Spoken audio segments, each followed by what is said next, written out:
এদেশের মানুষের ভাত এবং রাজনৈতিক অধিকার এবং বাক স্বাধীনতা ফিরিয়ে দেওয়ার জন্য। কিন্তু আমরা জুলাই অভ্যুত্থানের 2 বছর পর আমরা কি দেখতে পাচ্ছি? সেই ব্যবসায়ী সিন্ডিকেট, যার কারণে আজকে দ্রব্যমূল্য ঊর্ধ্বগতি দিন দিন বেড়ে চলছে।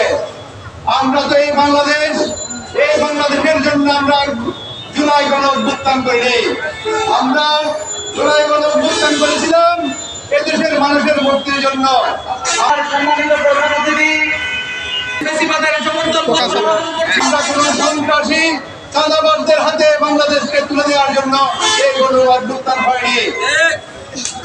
আমরা জুলাইয়ের যারা এখনো যারা রাজপথের সৈনিকরা বেঁচে আছি, এই বাংলাদেশে কোন চাঁদাবাজ এবং সিন্ডিকেটের জায়গা হবে না।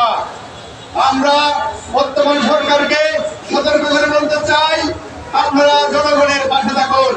কোন সন্ত্রাসী সিন্ডিকেট বা চাঁদাবাজের পক্ষ নিয়ে এই দেশের মানুষকে জিম্মি করবেন না। জুলাইয়ের একজন সৈনিক ভাই বেঁচে থাকতে সিন্ডিকেটকে এই বাংলাদেশে থাকতে দিবে না। আপনারা জানেন যে জনগণের ক্ষমতা গ্রহণের পর এটা নিয়ে চিনিমিনি করছে। তারা সংবিধানের দোহাই দিয়ে কোন ধরনের সংস্কার এবং জুলাই সমাজ বাস্তবায়নের পথে দেওয়া হচ্ছে না।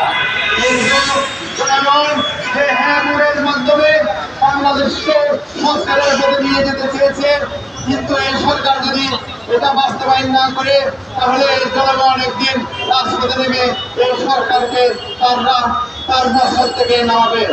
সুতরাং এখনো সময় আছে। আমরা চাই আপনারা বাংলাদেশ স্থিতিশীল রাখুন। বাংলাদেশের স্থিতিশীলতার স্বার্থে আপনারা জনগণের পক্ষে থাকুন, জনগণ বাস্তবায়ন করুন এবং রাষ্ট্রকে সংস্কার করুন। এই বক্তব্য রেখে আমার বক্তব্য এখানে শেষ হচ্ছে। ইনকিলাব জিন্দাবাদ।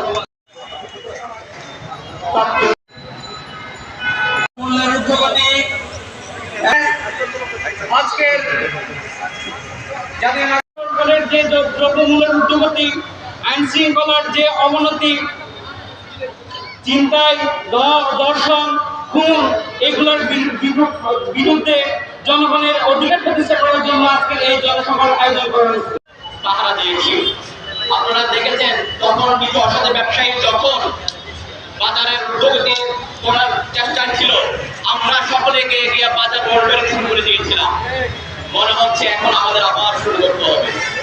মনে হচ্ছে প্রত্যেক এলাকায় আবার দুর্গ গড়ে তুলতে হবে।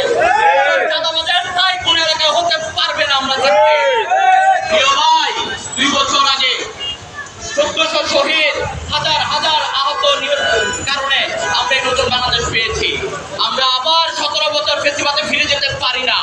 আপনাদেরকে স্পষ্টভাবে বলতে চাই, চলুন আবার আমরা শুরু করি